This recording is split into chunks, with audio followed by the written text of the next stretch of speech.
Hello and welcome to hope Sushant. UPSC CDS 2023 का इस सवाल इस बार यूपीएससी प्री 2023 में रिपीट होने वाला है। अरे सर, भविष्यवाणी कर रहे हैं। अनप्रिडिक्टेबल है जो उसको प्रिडिक्ट कर रहे हैं, जी हाँ, उसको प्रिडिक्ट कर रहे हैं। टू एन एक्सटेंट उसको प्रिडिक्ट किया जा सकता है। ये मैं कई बार कह चुका हूँ। With rationality it is possible. If you understand what is the rational behind it, you will understand कि किस तरह से हम अप्रोच कर रहे हैं। ये सीडीएस का ये सवाल ही क्यों रिपीट होगा, मैं आपको रैशनल से समझाने की कोशिश करता हूँ। अगर आप समझ पाएंगे तो आप समझ पाएंगे किस तरह से चीज़ों को अप्रोच करते हैं। यूपीएससी प्री का ये गेम आपको थोड़ा सा आसान लगे, ये मेरी कोशिश है। मैं ये करने की कोशिश कर रहा हूं ताकि आपको सक्सेस मिल सके। ये सवाल रिपीट क्यों होगा, ये किसके बारे में है सवाल? ये फिफ्थ शेड्यूल के बारे में सवाल है। तो क्या यूपीएससी पॉलिटी में शेड्यूल से सवाल पूछता है? क्या वो फिफ्थ एंड सिक्स्थ शेड्यूल से सवाल पूछता है क्या? आइए चेक करते हैं, यूपीएससी के प्रीवियस ईयर क्वेश्चंस को एनालाइज करते हैं, लेवल देखते हैं और फिर देखते हैं ये क्यों पूछा जाएगा। समझना पड़ेगा। यूपीएससी लेवल अप्रोच में चलता है, लेवल वाइज चलता है। पहले लेवल 1, लेवल 2, लेवल 3, इस तरह से वो लेवल वाइज अपना लेवल बढ़ाकर आपसे सवाल पूछता है। ये लेवल आपको मैं ये क्यों बोल रहा हूं, ये ही पूछा जाएगा क्योंकि मुझे ऐसा लगता है कि ये लेवल या इसी तरह का कुछ लेवल इस बार अचीव करके आपसे सवाल पूछेगा। मेरा रैशनल सुनिए, तब आप डिसाइड कीजिएगा कि हाँ सर आप सही बोल रहे हैं गलत बोल रहे हैं, उसके बाद आप डिसाइड कीजिएगा। जो मैं आपको रैशनल समझा रहा हूं बस वो पहले समझने की कोशिश करो। क्या वो शेड्यूल से सवाल पूछता है? जी हाँ। 2014 में पूछा था एंटी डिफेक्शन लॉ के बारे में कि किस शेड्यूल में। उसका आंसर 10th शेड्यूल है, मतलब हमारा 10th शेड्यूल भी इंपॉर्टेंट है। साथ में देखिए ऑप्शन में हमेशा 5th schedule and 2nd schedule, 8th schedule, इनके बारे में दिया हुआ है। जो भी ऑप्शन में मेंशन है, वैसे तो सारे शेड्यूल इंपॉर्टेंट है, एक बार आपको पता होने चाहिए, लेकिन जो ऑप्शन में मेंशन है वो ज्यादा इंपॉर्टेंट होता है क्योंकि वहां पर पूछे जाने की प्रोबेबिलिटी ज्यादा होती है। यहाँ पर 5th शेड्यूल मेंशन है, इसलिए 2015 में सवाल पूछा था। 5th and 6th schedule is related to what, किसके बारे में है? यानी शेड्यूल्ड ट्राइब के बारे में है। तो आंसर क्या है? To protect the interest of the scheduled tribe. 2015 में ये सवाल पूछा 5th एंड 6th शेड्यूल के बारे में, और डायरेक्टली ये पूछा 2015 का यही सवाल, ये protect the interest of the scheduled tribe, इसी को रिवर्स करके पूछा 2022 में। ये सवाल था 2022 के प्री का। If a particular area is brought under the 5th schedule of the constitution of India, which of the following one of the following statement best reflect the consequence of it?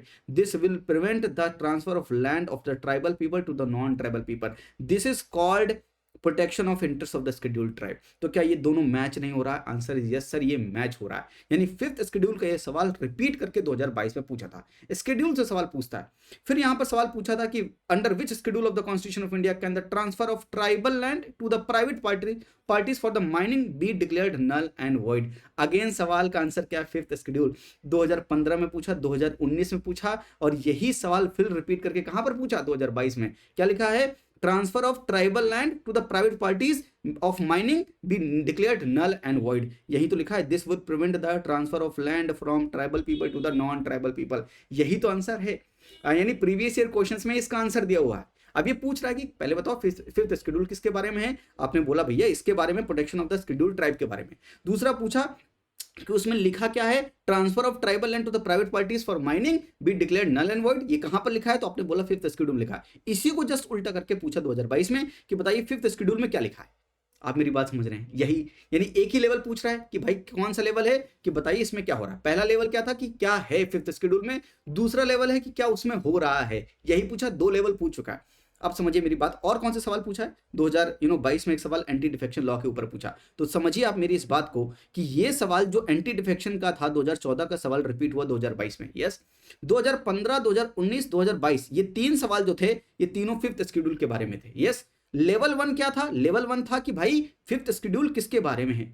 Level 2 क्या है कि 5th schedule किसके अंदर क्या दिया हुआ है? Protection of the tribal, ठीक है। उसके अंदर क्या दिया हुआ है? उसके अंदर आपने ये पढ़ा कि this will prevent the transfer of land, land का ट्रांसफर रोकेगा tribal people to the non tribal people. ये 2 लेवल हो चुके हैं। अब तीसरा लेवल यूपीएससी का सीडीएस का एग्जाम बोलता है।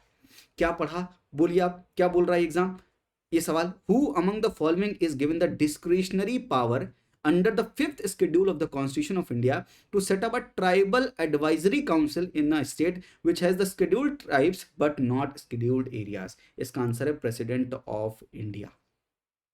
यानी अब आपसे ये पूछने वाला है ट्राइबल एडवाइजरी काउंसिल के बारे में, डिस्क्रिशनरी पावर के बारे में कि कॉन्स्टिट्यूशन ऑफ इंडिया में किसके पास है डिस्क्रिशनरी पावर है कि वो ट्राइबल एडवाइजरी काउंसिल सेटअप कर पाए एक स्टेट में जिसके पास शेड्यूल्ड ट्राइब तो हैं पर शेड्यूल्ड एरियाज नहीं है। ऐसा सवाल, दिस इज लेवल नंबर 3। इसी टाइप का सवाल इस बार यूपीएससी प्री 2023 में रिपीट होगा। ये मेरा रैशनल बोलता है। ये मुझे बहुत ज़्यादा समझ आ रहा है कि लेवल नंबर 3 इसी तरह का सवाल पूछेगा।